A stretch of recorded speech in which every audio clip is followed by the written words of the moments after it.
नमस्कार किसान दोस्तों, स्वागत है आपका मेरे YouTube चैनल आज का किसान पर एक नई वीडियो के साथ। और आज का जो वीडियो है वो हमारा लहसुन की फसल के ऊपर है। अगर बात करूं ऊटी लहसुन की, तो इस समय ऊटी लहसुन में जो कंद है उसमें जड़ गलन और कीड़े लगने की समस्या सबसे ज़्यादा अभी देखने को मिल रही है, ऊटी लहसुन में खासकर। और थोड़ी बहुत मात्रा में देसी लहसुन में भी ये कहीं कहीं शिकायत आ रही है। इसके अलावा देसी लहसुन में जलेबी रोग भी आ रहा है। और इसके अलावा बात करें पीलासपन की, तो अधिकतर जो रोग है वो पत्तियां जो है लहसुन की, देसी लहसुन की ऊपर की नोकें सूख रही है। इसी स्थिति में किसान भाई बहुत सारा खर्चा कर रहे हैं लहसुन की फसल में। तो मैं इस वीडियो में कुछ जानकारी दूंगा। और जैसा कि अभी लहसुन अगर बात करें तो 80-90 दिन की अवस्था तक जो है लहसुन चली गई है। तो ऐसी स्थिति में अब कौन सा खाद इसमें काम करेगा, और अगर ऊटी लहसुन में जो इस प्रकार की समस्या आ रही है जड़ गलन की और कीड़े की, तो इसके लिए क्या चीज़ें डालनी है, सब कुछ इस वीडियो में मैं बताऊंगा। तो आप पूरी जानकारी देखें, पूरा वीडियो को एंड तक देखें। और नए किसान भाई हो तो चैनल को ज़रूर सब्सक्राइब करें। सबसे पहले बात कर लेता हूँ मैं ऊटी लहसुन की।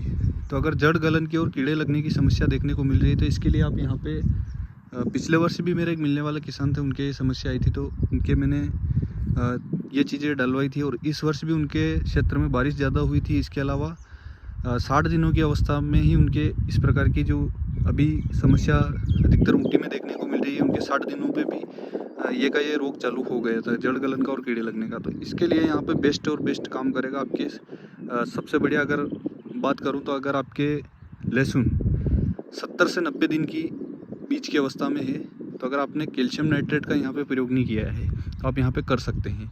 तो ऊटी लहसुन में इसकी मात्रा आपको कम रखनी है। अगर आपको मात्रा यहाँ पे 5 से 7 किलो रखनी है, एक निश्चित मात्रा आपको यहाँ पे लेनी है, 5 से 7 किलो। इससे ज़्यादा आपको ऊटी लहसुन में प्रयोग नहीं करना है। ज़्यादा प्रयोग करोगे तो आपके कंद फटने की शिकायत आएगी। देसी लहसुन में आपके जो है इसकी मात्रा 10 से 12 किलो प्रति बीघे के हिसाब से लेनी है कैल्शियम नाइट्रेट की।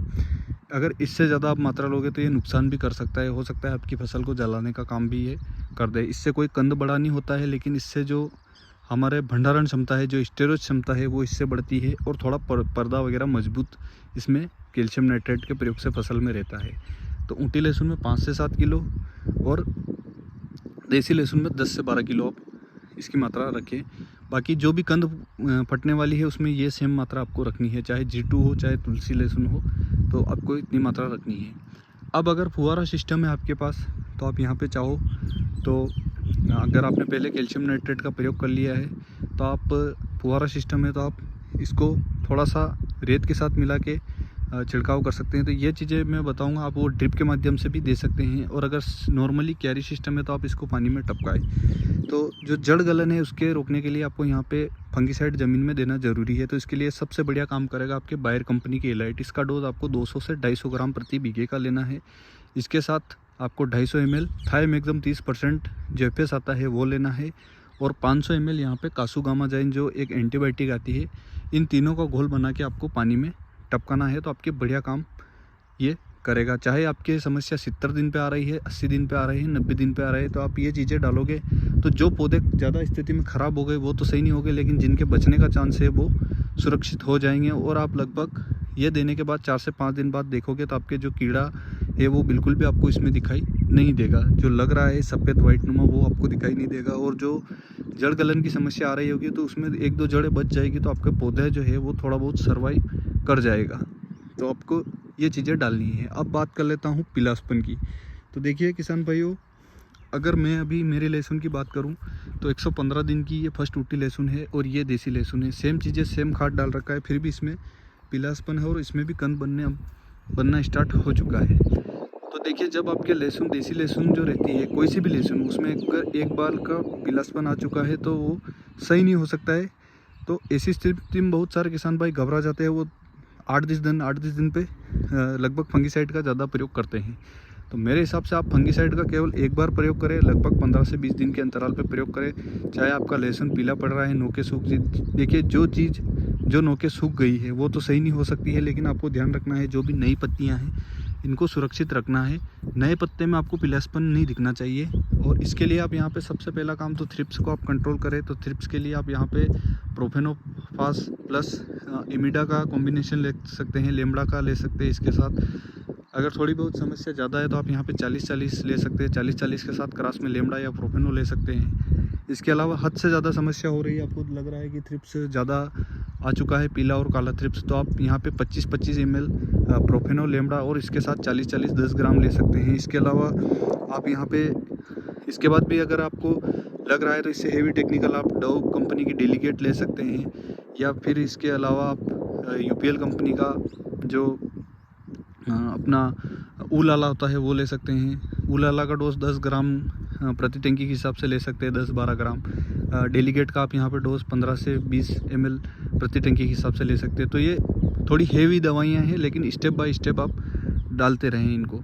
तो इसके अलावा आप फंगिसाइड की बात कर लेता हूँ। तो देखिए, अगर आपके लहसुन में सबसे पहली बात कर लेता हूँ मैं, अगर जलेबी रोग है तो इस स्थिति में आपके सिर्फ और सिर्फ आप कोई सा भी इसके साथ कीटनाशक ले सकते हैं। जो मैंने बताया, इनमें स्टेप बाय स्टेप आपको बढ़ना है, तो कोई सा भी आप यहाँ पे कीटनाशक ले सकते हैं। स्टेप बाय स्टेप जो बढ़ते क्रम में है वो मैंने बताए हैं। तो इसके अगर आपके इस समय जलेबी रोग आ रहा है तो इसके लिए आप यहाँ पे सबसे बढ़िया काम आपके ब्लू कॉपर काम करेगी, कॉपर ऑक्सीक्लोराइड आती है वो काम करेगी। और इसके अलावा जो कोसाइट आती है वो भी बढ़िया काम करती है, लेकिन ब्लू कॉपर ऑक्सीक्लोराइड का डोज आपको 40 से 50 ग्राम प्रति टंकी के हिसाब से लेना है। और एंटीबायोटिक कोई सी भी कासुगामाजाइन, वेलेडामाइसिन, बायोमाइसिन या स्ट्रिप्टोसाइक्लिन के साथ भी आप इसको डालेंगे तो आपको एकदम से ये बेस्ट काम करके आपकी देगी। जो भी जलेबी रोग है ये एकदम से इसके कंट्रोल हो जाएगा। दूसरा, डाउनी मिल्ड्यू के जो कि काली मस्सी या हम कह सकते हैं जो नोके सुखरी, इसको कंट्रोल करने के लिए आप यहाँ पे 3 प्रकार के मैं कॉन्टैक्ट फंजीसाइड बताऊंगा, जिसमें से आप कोई सा भी आप यहाँ पे ले सकते हैं। पहला बायर कंपनी का इंट्राकोल आता है वो ले सकते हैं। CM75 आप ये ले सकते हैं, जिसमें टेक्निकल मैनकोजेब 75% होता है। तीसरा आप यहाँ पे कवच जो आता है सिजेंटा का वो ले सकते हैं, जिसमें क्लोरोनोथिल होता है, वो भी पाउडर फॉर्म में आता है।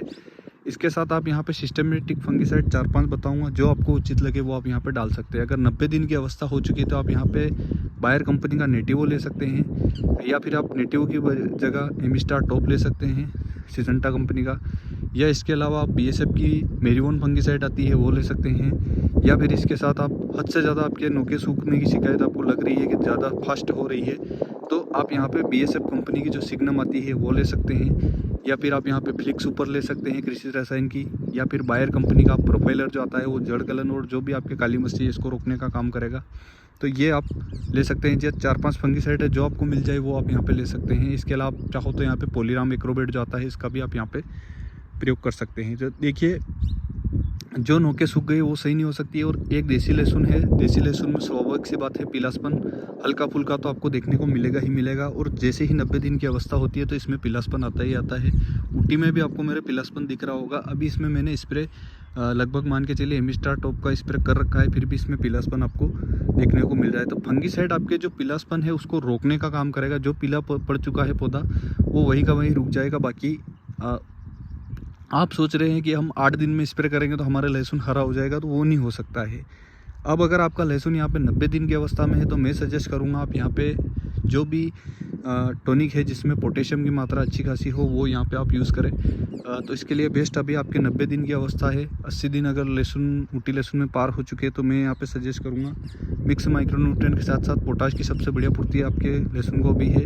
तो इस समय आप यहाँ पे जो ओमेक्स कंपनी का सीक्वेंशियल 2 आता है उसका आप यहाँ पे प्रयोग कर सकते हैं। ऊटी लहसुन में 80 दिन के बाद प्रयोग करें, और लगभग देसी लहसुन में आप 90 दिन के बाद प्रयोग करें। इसके साथ आप 20 ग्राम या 20 ml के हिसाब से प्रति टंकी के हिसाब से आप यहाँ पे बोरान भी ले सकते हैं इनके साथ। तो जो भी आपकी लहसुन है उसमें जो है ये कंद के साथ साथ जो पीलासपन है उसको भी रोकने का काम ये फंगिसाइड करेगा। और जो मैंने सीक्वेंशियल 2 बताया है ये आपके पोटाश की पूर्ति डायरेक्ट पौधे में करेगा, चाहे आपके देसी लहसुन हो या ऊटी लहसुन हो। ऊटी लहसुन में 80 दिन के बाद आपको प्रयोग करना है और देसी लहसुन में 90 दिन के बाद प्रयोग करना है। तो जो हल्का फुल्का पीलासपन है इसमें आपको ध्यान रखना है। जो भी ये मैंने फंगिसाइड बताए हैं, जो भी डाउनी मिल्ड्यू काली मस्सी के लिए 4-5 फंगिसाइड बताए, ये आपके लगभग 15 से 20 दिन तक आपके जो फंगस है उसको रोकने का काम करेंगे। तो बेफालतू में आप 8-8 दिन पे स्प्रे ना करें, सिर्फ और सिर्फ आप थ्रिप्स का थोड़ा कंट्रोल करें।